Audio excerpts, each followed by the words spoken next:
Hi മക്കളെ, എല്ലാവർക്കും wings അക്കാദമിയുടെ പുതിയൊരു വീഡിയോയിലേക്ക് സ്വാഗതം. ഇന്ന് നമ്മൾ +1 എക്കണോമിക്സിലെ 6ാമത്തെ ചാപ്റ്റർ ആയിട്ടുള്ള റൂറൽ ഡെവലപ്മെന്റ് എന്ന് പറയുന്ന ചാപ്റ്ററിനെ പറ്റിയാണ് പഠിക്കാനായിട്ട് പോകുന്നത്. ഓക്കെ, അപ്പോൾ ഈ ചാപ്റ്ററിലെ വളരെ ഇമ്പോർട്ടന്റ് ആയിട്ടുള്ള കുറച്ച് ക്വസ്റ്റ്യൻസ് ആണ് നമ്മൾ ഇന്നത്തെ ക്ലാസ്സിൽ ഇവിടെ ഡിസ്കസ് ചെയ്യാനായിട്ട് പോകുന്നത്. ഫസ്റ്റ് ക്വസ്റ്റ്യൻ ആണ് advantages and disadvantages of organic farming. ജൈവ കൃഷിയുടെ നേട്ടങ്ങൾ എന്തൊക്കെയാണ്, അതുപോലെ തന്നെ അതിന്റെ ദോഷവശങ്ങൾ എന്തൊക്കെയാണെന്നാണ് നമ്മുടെ ഫസ്റ്റ് ക്വസ്റ്റ്യൻ. ഇത് രണ്ട് രീതിയിൽ ചോദിക്കാം. അഡ്വാൻറ്റേജസ് എന്നുള്ളത് മെറിറ്റ്സ് ആയിട്ട് ചോദിക്കാം. അതുപോലെ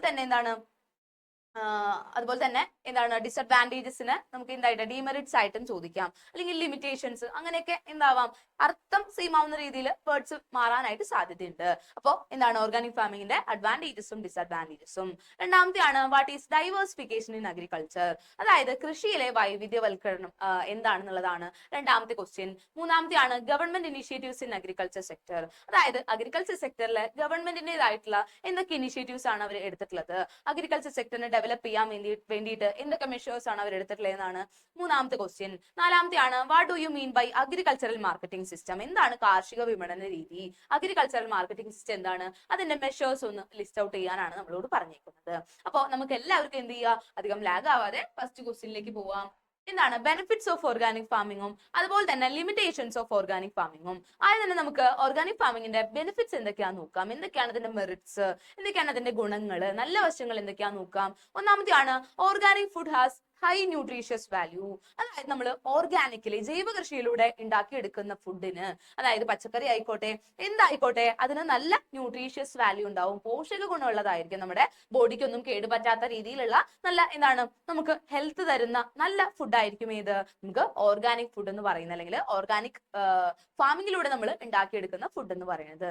ഫസ്റ്റ് പോയിന്റ് എന്താണ്, organic food has high nutritious value, നല്ല ന്യൂട്രീഷണൽ വാല്യൂ ഉണ്ട്, പോഷക ഗുണമുണ്ട്, അത് നമുക്ക് ഒരു അഡ്വാൻറ്റേജ് ആയിട്ട് പറയാം. രണ്ടാമത്തെയാണ് it is labour intensive, it generates more employment, അതായത് ഇത് ലേബർ ഇന്റൻസീവ് ആണ് എന്ന് വെച്ച് കഴിഞ്ഞാൽ കുറെ തൊഴിലാളികൾ ഉപയോഗിക്കുന്നുണ്ട്. നമ്മുടെ മറ്റേ കെമിക്കൽ ഫാമിങ്ങിലെ പോലെയല്ല, മെഷീനറീസ് ഒന്നും വെച്ചല്ല യൂസ് ചെയ്യുക, കൃഷി നടത്തുക. എങ്ങനെയാണ്, ലേബേഴ്സിന് തന്നെയാണ്, അതായത് ലേബർ ഇന്റൻസീവ് ടെക്നോളജി ആണ് കൂടുതലും കൃഷിക്കാർ ഉപയോഗിച്ചിട്ടാണ് ഓർഗാനിക് ഫാമിംഗ് നടത്തുക.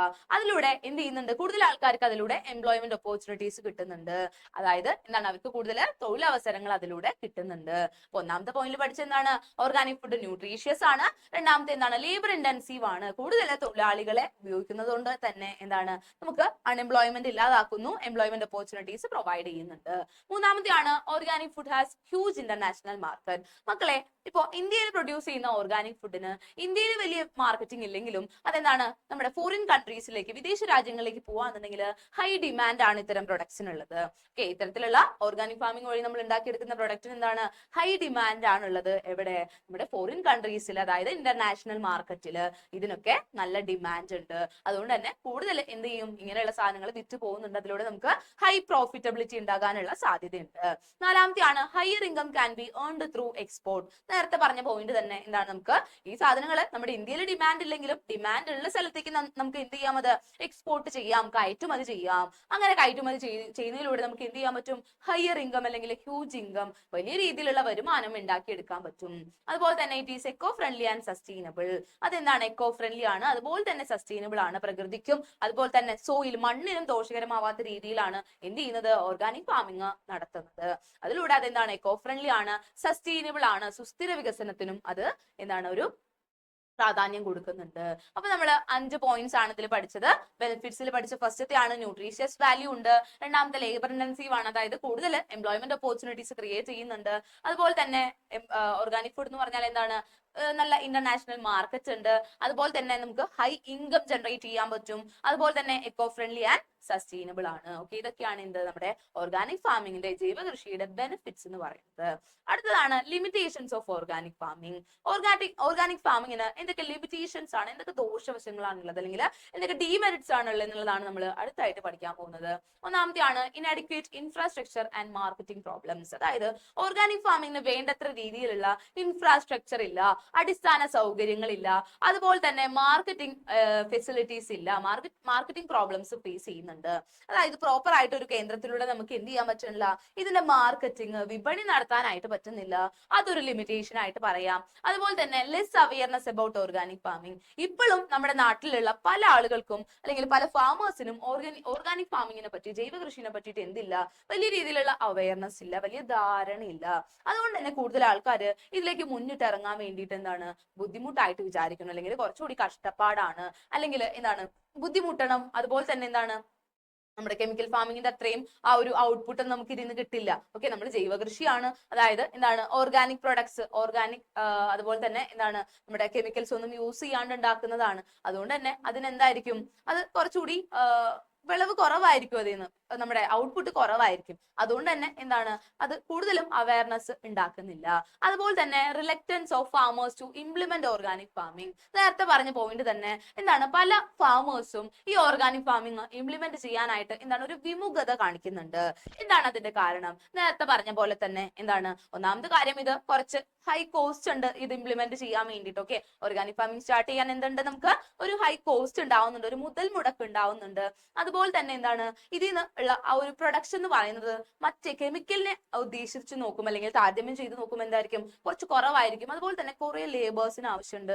അതൊക്കെ എന്തായിട്ടാണ് നമുക്കൊരു കോസ്റ്റ്ലി ആയിട്ടുള്ള കാര്യമായിട്ടാണ്, അതായത് കുറെ ചെലവുണ്ടാക്കുന്ന കാര്യമായിട്ടാണ് നമ്മുടെ ഫാമേഴ്സ് വിചാരിക്കുന്നത്. അല്ലാതെ അവർ അതിന്റെ എന്താണ് ന്യൂട്രീഷ്യസ് വാല്യൂ അഡ്വാൻറ്റേജ് ഒന്നും നോക്കുന്നില്ല. അതെന്താണ് ഇത്തരത്തിലുള്ള ഫാമേഴ്സിനെ ഓർഗാനിക് ഫാമിങ്ങിൽ നിന്ന് എന്താണ് അതിലേക്ക് കടക്കുന്നതിൽ നിന്നും സ്റ്റോപ്പ് ചെയ്യുകയാണ് ചെയ്യണേ. yield from organic farming is less than modern farming. നേരത്തെ പറഞ്ഞ പോയിന്റ് ആണ് മക്കളെ. അതായത് yield, അതായത് നമ്മുടെ ഓർഗാനിക് ഫാമിംഗിൽ നിന്ന് കിട്ടുന്ന yield, വിളവ് എന്ന് പറയുന്നത് ഏതിന്ന് നമ്മുടെ കെമിക്കലിനെ കമ്പയർ ചെയ്ത് നോക്കുമ്പോൾ കുറവായിരിക്കും. കൂടുതൽ ആൾക്കാർ എന്താ നോക്കുക, കെമിക്കൽ ഫാമിംഗ് വഴി കുറെ ഔട്ട്പുട്ട് ഉണ്ടാക്കിയെടുക്കാനാണ്. അല്ലാതെ ആ ഉണ്ടാക്കിയെടുക്കുന്ന ഔട്ട്പുട്ടിന് ന്യൂട്രീഷ്യസ് വാല്യൂ ഉണ്ടോന്നൊന്നും പല ഫാമേഴ്സും എന്ത് ചെയ്യുന്നില്ല, അത് എൻഷുർ ചെയ്യുന്നില്ല. അതാണ് ഈ നാലാമത്തെ പോയിന്റിൽ പറയുന്നത്. അഞ്ചാമത്തെ പോയിന്റ് നോക്കുക, organic products have shorter life. അതായത് ഓർഗാനിക് പ്രൊഡക്ട്സ് കുറച്ചുകൂടി ഷോർട്ടർ ലൈഫ് ആയിരിക്കും, പെട്ടെന്ന് കേടായി പോകുന്നതാണ്. കാരണം എന്താണ്, അത് കെമിക്കൽസ് യൂസ് ചെയ്തിട്ടില്ല. ഒരു ദോഷം ഉണ്ടാക്കുന്ന രീതിയിലുള്ള ഒരു സാധനങ്ങളും എന്തില് ഓർഗാനിക് പ്രൊഡക്ട്സിൽ യൂസ് ചെയ്തിട്ടില്ല. അതുകൊണ്ട് തന്നെ അതിന്റെ ഷെൽഫ് ലൈഫ് ഒക്കെ വളരെ കുറവായിരിക്കും. അത് പെട്ടെന്ന് തന്നെ കേടായി പോകുന്ന നോൺ ഡ്യൂറബിൾ ഗുഡ്സ് ആയിരിക്കും. ഓക്കെ, അപ്പോൾ നമ്മൾ ബെനിഫിറ്റ്സ് ഓഫ് ഓർഗാനിക് ഫാമിംഗ് പഠിച്ചു, ലിമിറ്റേഷൻസും പഠിച്ചു. അപ്പോൾ നിർബന്ധമായിട്ടും എന്ത് ചെയ്യുക, രണ്ടിലും ഈ 5 പോയിന്റ്സ് വീതം നന്നായിട്ട് പഠിച്ചു വെക്കുക. അടുത്തതാണ് ഡൈവേഴ്സിഫിക്കേഷൻ, അതായത് വൈവിധ്യവൽക്കരണം. അതായത് ഈ ഫാമിംഗ് എന്ന് പറയുന്നത് ആ ഒരു ഫാമിംഗ് മാത്രമായിട്ട്, അതായത് അഗ്രികൾച്ചർ എന്ന് പറയുന്നത് അഗ്രികൾച്ചർ മാത്രമായിട്ട്, കൃഷി മാത്രമായിട്ട് അങ്ങനെ ഒതുങ്ങി പോകേണ്ട ഒരു സാധനമാണോ? അതിന് എന്ത് ചെയ്യാം, ഡൈവേഴ്സിഫിക്കേഷൻ നടത്താം അല്ലെ, പല രീതിയിൽ വൈവിധ്യവൽക്കരണം നടത്താനായിട്ട് സാധിക്കും. അപ്പോ നമ്മളിവിടെ പറയുന്നത് the farming sector needs diversification. 3 forms of diversification are desirable. അതായത് 3 തരത്തിലുള്ള ഡൈവേഴ്സിഫിക്കേഷൻ ആണ് മെയിൻ ആയിട്ടുള്ളത്. ഒന്നാമത്തെയാണ് ഡൈവേഴ്സിഫിക്കേഷൻ ഇൻ ക്രോപ്സ്. അതായത് this will reduce the dependence on single crop. അതായത് നമുക്ക് എപ്പോഴും എന്താ ചെയ്യാ, നമ്മള് ചെറിയ ക്ലാസ്സുകളിൽ പഠിച്ചിട്ടുണ്ട് വിള പരിവർത്തനം എന്നൊക്കെ പറഞ്ഞിട്ട്. അതായത് എന്താണ്, ഒരു സാധനം മാത്രം കൃഷി ചെയ്യാതെ എന്ത് ചെയ്യുക, ഈ ക്രോപ്സ് മാറ്റി മാറ്റി കൃഷി ചെയ്യുക. ഒരു പ്രാവശ്യം ഈ നെല്ല് കൃഷി ചെയ്തിട്ടുണ്ടെങ്കിൽ പിന്നെ വേറെ എന്തെങ്കിലും സാധനം കൃഷി ചെയ്യുക. അങ്ങനെ ക്രോപ്സിലുള്ള ഡൈവേഴ്സിഫിക്കേഷൻ ഉണ്ട്. രണ്ടാമത്തെയാണ് diversification to allied activities like poultry farming, fisheries, അങ്ങനെയുള്ള എന്താണ് അലൈഡ് ആക്ടിവിറ്റീസ്, അഗ്രികൾച്ചറിന്റെ അലൈഡ് ആക്ടിവിറ്റീസ്, അനുബന്ധ പ്രവർത്തനങ്ങളിലേക്ക് നമുക്ക് എന്ത് ചെയ്യാം, ഡൈവേഴ്സിഫൈ ചെയ്യാം, വൈവിധ്യവൽക്കരണം നടത്താം. അത് എന്താണ് കുറച്ചുകൂടി നമുക്ക് ഇൻകം ജനറേറ്റ് ചെയ്യുന്ന കാര്യങ്ങളാണ്. അടുത്തതാണ് diversification to non farm jobs. അതായത് ഫാമിംഗ് അല്ലാതെ മറ്റു ജോലികളിലേക്ക് നമുക്ക് എന്ത് ചെയ്യാം, ഡൈവേഴ്സിഫൈ ചെയ്യാനായിട്ട് പറ്റും. അപ്പോൾ ഡൈവേഴ്സിഫിക്കേഷൻ എന്ന് പറഞ്ഞാൽ എന്താണ്, വൈവിധ്യവൽക്കരണം എന്നാണ്. കൃഷിയിൽ മാത്രം സിംഗിൾ ആയിട്ട് ഡിപ്പെൻഡ് ചെയ്യാതെ മറ്റ് അലൈഡ് ആക്ടിവിറ്റീസിലേക്ക് മാറുക. ഈ ഡൈവേഴ്സിഫിക്കേഷൻ 3 ടൈപ്സ് ഉണ്ട്. ഡൈവേഴ്സിഫിക്കേഷൻ ഇൻ ക്രോപ്സ് ഉണ്ട്, അലൈഡ് ആക്ടിവിറ്റീസ് ഉണ്ട്, നോൺ ഫാം ആക്ടിവിറ്റീസ് ഉണ്ട്. ക്രോപ്സ് എന്ന് പറയുമ്പോൾ എന്താണ്, ഒരു സിംഗിൾ ക്രോപ്പിന് മാത്രം ഉള്ള ഡിപ്പെൻഡൻസ് കുറയ്ക്കുക. അലൈഡ് ആക്ടിവിറ്റീസ് എന്ന് പറയുമ്പോൾ എന്താണ്, ലൈവ് സ്റ്റോക്ക്, പോൾട്രി, കോഴി വളർത്തൽ, അതുപോലെ തന്നെ ഫിഷറീസ്, മത്സ്യബന്ധനം, അങ്ങനെയുള്ള ആക്ടിവിറ്റീസിലൊക്കെ എന്ത് ചെയ്യാം, നമുക്ക് ഡൈവേഴ്സിഫൈ ചെയ്യാൻ പറ്റും. അതുപോലെ തന്നെ എന്താണ് നോൺ ഫാമിംഗ് ആക്ടിവിറ്റീസിലേക്ക് നമുക്ക് എന്ത് ചെയ്യാം, ഡൈവേഴ്സിഫൈ ചെയ്യാം, വൈവിധ്യവൽക്കരണം നടത്താനായിട്ട് പറ്റും. ഓക്കെ അല്ലേ, നിങ്ങൾക്ക് ക്ലിയർ ആയിട്ടുണ്ടാവും വിചാരിക്കുന്നു. അടുത്തതാണ് government initiative in agriculture. Agriculture സെക്ടറിലെ പ്രൊഡക്ഷനും മാർക്കറ്റിംഗും ഒക്കെ കൂട്ടാൻ വേണ്ടിയിട്ട് കുറച്ച് ഗവൺമെന്റ് ഇനീഷ്യേറ്റീവ്സ് കൊണ്ടുവന്നിട്ടുണ്ട്. ആ ഗവൺമെന്റ് ഇനീഷ്യേറ്റീവ്സ് എന്തൊക്കെയാണെന്നാണ് നമ്മൾ ആദ്യം പഠിക്കാനായിട്ട് പോകുന്നത്. മൂന്നെണ്ണമാണ് നമുക്ക് മെയിൻ ആയിട്ട് പഠിക്കാനുള്ളത്. ഒന്നാമത്തെയാണ് കിസാൻ ക്രെഡിറ്റ് കാർഡ്, രണ്ടാമത്തെയാണ് low interest rate for agriculture loans, മൂന്നാമത്തെയാണ് ലോൺസ് റിട്ടേൺ ഓഫ്. ഓക്കെ, മൂന്ന് കാര്യങ്ങളാണ് നമ്മൾ മെയിൻ ആയിട്ട് പഠിക്കുന്നത്. ഗവൺമെന്റ് ഇനീഷ്യേറ്റീവ്സ്, ഒന്നാമത്തെയാണ് Kisan credit card. This is a good measure taken by the government to provide short term loan for farmers. അതായത് Kisan credit card എന്ന് പറയുന്നത് നമ്മുടെ ഫാമേഴ്സിന് ഷോർട്ട് ടേം ലോണുകൾ, അതായത് ചെറിയ കാലയളവിലേക്കുള്ള ലോണുകൾ പ്രൊവൈഡ് ചെയ്യാനുള്ള ഒരു ഇംപ്ലിമെന്റേഷൻ ആണ്. ഈ കിസാൻ ക്രെഡിറ്റ് കാർഡ് വഴി നമ്മുടെ പാവപ്പെട്ട ഫാമേഴ്സിന് എന്ത് ചെയ്യാം, നമുക്ക് ലോണുകൾ വാങ്ങാനായിട്ട് പറ്റും, ഷോർട്ട് ടേം ലോണുകൾ എടുക്കാനായിട്ട് പറ്റും. ഓക്കെ, അതാണ് കിസാൻ ക്രെഡിറ്റ് കാർഡ്. രണ്ടാമത്തെയാണ് low interest rate for agricultural loans. അതായത് കാർഷിക ലോണുകൾക്ക്, അഗ്രികൾച്ചർ ലോണുകൾക്ക് എന്ത് മതി, കുറഞ്ഞ ഇൻട്രസ്റ്റേ മാത്രം ആവശ്യമുള്ളൂ. മറ്റ് ലോണുകളെ അപേക്ഷിച്ച് കുറഞ്ഞ ഇൻട്രസ്റ്റ് ആണ് ആവശ്യമുള്ളത്. Those farmers who repay their agricultural loans within the due date got reduction in the interest amount. അതായത് ഇപ്പൊ നമ്മളൊരു ലോൺ എടുത്തിട്ടുണ്ടെന്ന് വിചാരിക്കുക. അത് ഇപ്പൊ ഒരു വർഷത്തേക്കുള്ള ഒരു ലോൺ ആണ് നമ്മൾ എടുത്തതെന്ന് വിചാരിക്കുക. ഒരു വർഷത്തേക്ക് തവണകളായിട്ട് അടച്ചു കൊടുക്കുന്ന ഒരു ലോൺ ആണ് നമ്മൾ എടുത്തിട്ടില്ലെന്ന് വിചാരിക്കുക. നമ്മൾ ഇവിടെ ചെയ്യുന്നതെന്ന് വെച്ചാൽ എന്താണ്, അവര് പ്രോപ്പർ ആയിട്ട് എല്ലാ പ്രാവശ്യവും എല്ലാ ഇൻസ്റ്റാൾമെന്റ്സും കൃത്യമായിട്ട് അടച്ചിട്ടുണ്ടെങ്കിൽ, അല്ലെങ്കിൽ ഇൻട്രസ്റ്റുകൾ കൃത്യമായിട്ട് അടച്ചിട്ടുണ്ടെങ്കിൽ, മുടക്കൊന്നും വരുത്താതെ അടച്ചിട്ടുണ്ടെങ്കിൽ നമ്മൾ ചെയ്യാന്ന് വെച്ചാൽ എന്താണ്, അവരെ ആ ഒരു ഇൻട്രസ്റ്റ് എമൗണ്ടിൽ റിഡക്ഷൻ ഉണ്ടാക്കും. അതായത് കുറച്ച് പൈസ ഓൾറെഡി അവർക്ക് എന്ത് ചെയ്യും, അതിൽ നിന്ന് ഡിഡക്ഷൻ കൊടുക്കും, അതായത് കുറച്ച് കൊടുക്കും. അങ്ങനെയാണ് ഏത് low interest rate for agriculture ലോണിൽ പറയുന്നത്. ഓൾറെഡി എന്ത് ചെയ്യാണ്, അഗ്രികൾച്ചർ ലോണിൽ വളരെ ഇൻട്രസ്റ്റ് റേറ്റ് കുറവാണ്. അതുകൂടാതെ തന്നെ ഏതെങ്കിലും ഫാമേഴ്സ് എന്ത് ചെയ്താല് കറക്റ്റ് ആയിട്ട് കറക്റ്റ് ടൈമില് ഈ ഡ്യൂ ഡേറ്റിൽ തന്നെ, ഡ്യൂ ഡേറ്റ് എന്ന് പറഞ്ഞാൽ അടയ്ക്കേണ്ട തീയതി, ആ ഒരു ഡേറ്റിൽ തന്നെ കൃത്യമായിട്ട് അടച്ചു കഴിഞ്ഞാല് അവർക്ക് എന്ത് കിട്ടും, ഇൻട്രസ്റ്റ് എമൗണ്ടിൽ റിഡക്ഷൻ ഉണ്ടാവും. കുറച്ച് അടച്ചാൽ മാത്രം മതി. അടുത്തതാണ് ലോൺസ് റിട്ടേൺ ഓഫ്. ഇതെന്ന് പറഞ്ഞാല് മക്കളെ, നമ്മൾ കുറച്ച് നാൾ മുമ്പ് വരെ അല്ലെങ്കിൽ ഇപ്പോഴും ഫേസ് ചെയ്തുകൊണ്ടിരിക്കുന്ന ഒരു പ്രോബ്ലം ആണ് അഗ്രികൾച്ചർ സെക്ടറിലുള്ള ഫാമേഴ്സ് സൂയിസൈഡ് ചെയ്യുന്ന ഒരു ടെൻഡൻസി. അതായത് അവർക്ക് ഡെപ്റ്റ് ട്രാപ്പിലൊക്കെ വീണിട്ട്, അതായത് കടക്കെണിയിലൊക്കെ വീണിട്ട് അവരെന്ത് ചെയ്യാണ്, അവര് ആത്മഹത്യ ചെയ്യുന്ന ഒരു പ്രവണത നമ്മൾ പലപ്പോഴും ന്യൂസുകളിൽ കേൾക്കാറുണ്ട്. അപ്പൊ നമ്മൾ ഇവിടെ പറയുന്നതെന്ന് വെച്ചാൽ, ഈ ലോൺസ് റിട്ടേൺ ഓഫിൽ പറയുന്നത് നമ്മുടെ സെൻട്രൽ ബാങ്കും അതുപോലെ തന്നെ സെൻട്രൽ ഗവൺമെന്റും സ്റ്റേറ്റ് ഗവൺമെന്റ് ഒക്കെ എന്താ ചെയ്തതെന്ന് വെച്ചാല്, നമ്മുടെ ബാഡ് ഡെപ്റ്റുകൾ റിട്ടേൺ ഓഫ് ചെയ്തു. ഫാമേഴ്സിന്റെ ബാഡ് ഡെപ്റ്റുകൾ, കിട്ടാക്കടങ്ങൾ എന്ത് ചെയ്തു, റിട്ടേൺ ഓഫ് ചെയ്തു. അതായത് ചില ഫാമേഴ്സിന് അവർക്ക് ഒട്ടും തിരിച്ചടയ്ക്കാൻ പറ്റാത്ത, അവർക്ക് എടുത്ത ലോണുകൾ ഒട്ടും തിരിച്ചടയ്ക്കാൻ പറ്റാത്ത ഒരു സിറ്റുവേഷൻ ഫേസ് ചെയ്യുന്ന ഒരുപാട് ഫാമേഴ്സ് നമ്മുടെ കൺട്രിയിലുണ്ട്. അങ്ങനെയുള്ള ഫാമേഴ്സിനെ തെരഞ്ഞു കണ്ടുപിടിച്ചിട്ട് അവരുടെ ലോണുകൾ എന്ത് ചെയ്തു, റിട്ടേൺ ഓഫ് ചെയ്തു. ഇത് ഹെൽപ്പ് ചെയ്തതെന്ന് വെച്ചാൽ ഫാമേഴ്സിന് ആ ഒരു വേർജ് ഓഫ് സൂയിസൈഡ്, അതായത് ആത്മഹത്യയുടെ വക്കിൽ നിന്ന് രക്ഷിക്കാൻ വേണ്ടിയിട്ട് എന്ത് ചെയ്തു, ഇത്തരത്തിലുള്ള ലോൺസ് റിട്ടേൺ ഓഫ് എന്ന് പറയുന്ന പദ്ധതി വലിയ രീതിയിൽ ഹെൽപ്പ് ചെയ്തിട്ടുണ്ട്. ഓക്കെ, അപ്പൊ ഇത് എങ്ങനെയുള്ള ആൾക്കാരാണ്, അത്രയും അത് അംഗീകരിക്കുന്ന അല്ലെങ്കിൽ അതിന് അർഹരായിട്ടുള്ള ആൾക്കാരെയാണ് എന്ത് ചെയ്യുക, നമ്മൾ ഇതിലൂടെ കണ്ടെത്തുക. ഓക്കെ, അപ്പൊ ലോൺസ് റിട്ടേൺ ഓഫ് എന്ന് പറഞ്ഞാൽ എന്താണ്, ലോണുകൾ എഴുതി തള്ളുക, അവർക്ക് എന്ത് ചെയ്യേണ്ടത്, റീപേയ്മെന്റ് നടത്തണ്ട. ഓക്കെ, അപ്പൊ നമ്മൾ 3 ഇനിഷ്യേറ്റീവ്സ് പഠിച്ചു. Kisan credit card, low interest rate for agriculture loans, loans written off. Kisan credit card എന്ന് പറഞ്ഞാൽ ആ കാർഡ് ഉപയോഗിച്ചുകൊണ്ട് നമുക്ക് എന്ത് ചെയ്യാൻ പറ്റും, നമ്മുടെ ഫാമേഴ്സിന് അതിലൂടെ ഷോർട്ട് ടേം ലോൺസ് എടുക്കാൻ പറ്റും. ലോ ഇൻട്രസ്റ്റ് റേറ്റ് എന്ന് പറഞ്ഞാൽ അഗ്രികൾച്ചർ ലോണിന് കുറഞ്ഞ ഇൻട്രസ്റ്റ് ആയിരിക്കും. അതുകൂടാതെ തന്നെ ആ ഇൻട്രസ്റ്റോ അല്ലെങ്കിൽ എമൗണ്ടോ പെട്ടെന്ന് തന്നെ, അല്ലെങ്കിൽ ആ ഒരു കുറഞ്ഞ കാലയളവിൽ തന്നെ, ഡ്യൂ ഡേറ്റിൽ തന്നെ അടയ്ക്കേണ്ട തീയതിയിൽ തന്നെ അടച്ചു കഴിഞ്ഞാൽ അവർക്ക് റിഡക്ഷൻ ഇൻ ഇൻട്രസ്റ്റ് ഉണ്ടാവും. അതായത് ഇൻട്രസ്റ്റിൽ നിന്ന് കുറച്ച് പൈസ അവർ റിഡക്ട് ചെയ്ത് കൊടുക്കും, അതായത് കുറച്ചു കൊടുക്കുന്നു. പിന്നെയാണ് ലോൺസ് റിട്ടേൺ ഓഫ്. ഇത് കർഷകരിലുള്ള ആത്മഹത്യ തടയാൻ വേണ്ടിയിട്ട് കൊണ്ടുവന്നിട്ടുള്ളതാണ്. അതായത് കടക്കെണിയിലൊക്കെ വീണിട്ട് അവർ മുമ്പോട്ടൊരു ജീവിതം ഇല്ലാന്ന് കരുതിയിട്ട് എന്ത് ചെയ്യുക, സൂയിസൈഡ് ചെയ്യുന്ന ഒരു ടെൻഡൻസി നമ്മൾ പൊതുവെ കാണാറുണ്ട്. അതില്ലാതാക്കാൻ വേണ്ടിയിട്ടാണ് എന്ത് ചെയ്യുന്നത്, ഈ ലോൺസ് റിട്ടേൺ ഓഫ് ചെയ്യുന്നത്. അപ്പൊ ഈ ക്വസ്റ്റ്യൻ എന്ത് ചെയ്യുക, നിങ്ങൾ നന്നായിട്ട് പഠിക്കുക. അടുത്ത ലാസ്റ്റ് ക്വസ്റ്റ്യൻ ആണ് measures for improvement of agricultural marketing. അതായത് കാർഷിക വിപണന രീതി നമുക്ക് എങ്ങനെയൊക്കെ ഇംപ്രൂവ് ചെയ്യാം, അതിനെ ഇംപ്രൂവ് ചെയ്യാനായിട്ട് നമുക്ക് എന്തൊക്കെ മെഷേഴ്സ് എടുക്കാം, എന്തൊക്കെ പദ്ധതികൾ കൊണ്ടുവരാം, എന്തൊക്കെ പോളിസീസ് എടുക്കാം, അതാണ് നമ്മൾ ഇതിൽ പഠിക്കുന്നത്. 7 മെഷേഴ്സ് ആണുള്ളത്.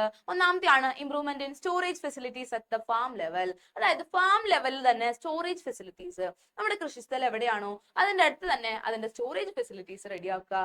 അതുപോലെ തന്നെ റെഗുലേറ്റഡ് മാർക്കറ്റുകൾ, എസ്റ്റാബ്ലിഷ്മെന്റ് ഓഫ് റെഗുലേറ്റഡ് മാർക്കറ്റ്, അതായത് ഒരു എന്താണ് സംയുക്തമായിട്ടുള്ള വിപണികൾ, അതായത് ഇപ്പോൾ എല്ലാ സ്ഥലത്തു നിന്നും എന്താണ് ഒരു സെന്ററിലേക്ക് കൊണ്ടുവന്നിട്ടുള്ള അങ്ങനെയുള്ള റെഗുലേറ്റഡ് മാർക്കറ്റുകൾ കൊണ്ടുവരിക. അതുപോലെ തന്നെ ഇംപ്രൂവ്മെന്റ് ഓഫ് ട്രാൻസ്പോർട്ട് ഫെസിലിറ്റീസ് കൂട്ടുക. അതുപോലെ establishment of cooperation marketing societies, അതായത് നമ്മുടെ ഈ പറയുന്ന എന്താണ് കോപ്പറേറ്റീവ് ബാങ്കുകൾ പോലെയുള്ള അങ്ങനെയുള്ള മാർക്കറ്റിംഗ് സൊസൈറ്റീസ് വഴി എന്ത് ചെയ്യുക, ഇവിടെ അഗ്രികൾച്ചറൽ മാർക്കറ്റിംഗ് ഇംപ്രൂവ് ചെയ്യുക. അതുപോലെ തന്നെ പ്രൊവിഷൻ ഓഫ് ചീപ്പ് ക്രെഡിറ്റ്, അതായത് കുറഞ്ഞ ഇൻട്രസ്റ്റിൽ ക്രെഡിറ്റ് കടം കൊടുക്കാനായിട്ടുള്ള ഫെസിലിറ്റീസ്. അതുപോലെ തന്നെ provision for grading of the product to ensure the good quality, അതായത് നമ്മുടെ പ്രൊഡക്ട്സിന് നമ്മൾ പല പ്രൊഡക്ട്സ് എടുത്ത് നോക്കിയാൽ അതിനെ ഗ്രേഡ് ചെയ്തിട്ടുണ്ടാവും. എന്ന് വെച്ചാൽ എന്താണ് പല പല ഇപ്പൊ ഒരു നമ്പേഴ്സിലോ അല്ലെങ്കിൽ എന്തെങ്കിലും ഒരു ക്രിറ്റീരിയ വെച്ചിട്ട് എന്ത് ചെയ്യും, അതിനെ ഗ്രേഡ് ചെയ്യും. ഫുഡ് നല്ല ക്വാളിറ്റി ഉള്ളതാണോ, ലോ ക്വാളിറ്റി ആണോ, ഹൈ ക്വാളിറ്റി ആണോ, മീഡിയം ക്വാളിറ്റി ആണോ എന്നൊക്കെ എന്ത് ചെയ്യുന്നു, അതിനെ ഗ്രേഡ് ചെയ്യുന്നു. അതെന്താണ് നമ്മളെ പോലെയുള്ള കൺസ്യൂമേഴ്സിന് വാങ്ങുമ്പോൾ അത് ഉപകാരപ്പെടുന്നു. അടുത്താണ് prompt supply of marketing information, അതായത് ഇപ്പൊ നമ്മൾ ഇങ്ങനെ ഒരു മാർക്കറ്റിംഗ് ഇന്ന സ്ഥലത്ത് ഇന്നൊരു സാധനത്തിന് വില കുറവാണെന്ന് അങ്ങനെ നമ്മൾ എന്താണ് നമ്മൾ അറിഞ്ഞാലാണ് നമുക്കത് പോയി വാങ്ങാൻ പറ്റുക അല്ലെ. അതായത് ഇന്ന സ്ഥലത്ത് ഈ ഒരു സാധനത്തിന് ഭയങ്കര വില കുറവാണ്, അല്ലെങ്കിൽ അവിടെയാണ് ഇതിന്റെ മെയിൻ ആയിട്ടുള്ള മാർക്കറ്റിംഗ് നടത്തുക എന്നൊക്കെ നമ്മൾ അറിഞ്ഞു കഴിഞ്ഞാലാണ് നമുക്ക് അവിടെ പോയി എന്ത് ചെയ്യാൻ പറ്റുക, അത്തരം സാധനങ്ങൾ വാങ്ങി കൺസ്യൂം ചെയ്യാനായിട്ട് പറ്റുള്ളൂ. അപ്പോൾ പ്രോപ്പർ ആയിട്ടുള്ള മാർക്കറ്റിംഗ് ഇൻഫർമേഷൻ കൂടി നമുക്ക് കിട്ടണം.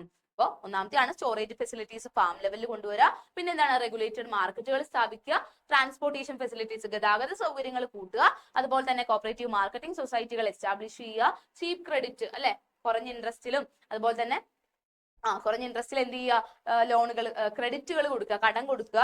അതുപോലെ തന്നെ പ്രൊഡക്റ്റ് ഗ്രേഡിംഗ് കൊണ്ടുവരിക, അതായത് ക്വാളിറ്റി അറിയാൻ വേണ്ടിയിട്ട് ഗുഡ് ക്വാളിറ്റി ആണോ, മീഡിയം ക്വാളിറ്റി ആണോ, ഹൈ ക്വാളിറ്റി ആണോ എന്ന് അറിയാനുള്ള ഫെസിലിറ്റീസ് കൊണ്ടുവരിക. അതുപോലെ തന്നെ മാർക്കറ്റിംഗ് ഇൻഫർമേഷൻ ആളുകളിലേക്ക് എത്തിക്കുക. ഇതൊക്കെയാണ് ഏത് അഗ്രികൾച്ചർ മാർക്കറ്റിംഗ് ഇംപ്രൂവ് ചെയ്യാനുള്ള മെഷേഴ്സ് എന്ന് പറയുന്നത്. നിർബന്ധമായിട്ട് നിങ്ങൾ പഠിക്കുക. അപ്പൊ നമ്മൾ 4 ക്വസ്റ്റ്യൻസ് ആണ് ഇന്നത്തെ ക്ലാസ്സിൽ ഡിസ്കസ് ചെയ്തിട്ടുള്ളത്. ഏതൊക്കെയാണ് നമ്മുടെ ഓർഗാനിക് ഫാമിങ്ങിന്റെ അഡ്വാൻറ്റേജസും ഡിസഡ്വാൻറ്റേജസും, അതുപോലെ തന്നെ ഡൈവേഴ്സിഫിക്കേഷൻ ഇൻ അഗ്രികൾച്ചർ, അതുപോലെ അഗ്രികൾച്ചർ സെക്ടറിലെ ഗവൺമെന്റ് ഇനിഷ്യേറ്റീവ്സ്, അതുപോലെ തന്നെ എന്താണ് അഗ്രികൾച്ചറൽ മാർക്കറ്റിംഗ് സിസ്റ്റം, അതിന്റെ എന്താണ് മെഷേഴ്സ് എന്തൊക്കെയാണ്. ഇത്രയും ക്വസ്റ്റ്യൻസ് ഈ ചാപ്റ്ററിൽ നിന്ന് നിങ്ങൾ എന്ത് ചെയ്യുക, നിർബന്ധമായിട്ടും പഠിക്കുക. അതുപോലെ തന്നെ നിങ്ങൾക്ക് ഈ വീഡിയോ ഇഷ്ടപ്പെട്ട് കഴിഞ്ഞാൽ എന്ത് ചെയ്യുക, നിങ്ങളുടെ ഫ്രണ്ട്സിനൊക്കെ ഷെയർ ചെയ്ത് കൊടുക്കുക. നമ്മുടെ വീഡിയോ ഇഷ്ടപ്പെട്ടാൽ ലൈക്ക് ചെയ്യുക, ഷെയർ ചെയ്യുക, സബ്സ്ക്രൈബ് ചെയ്യുക.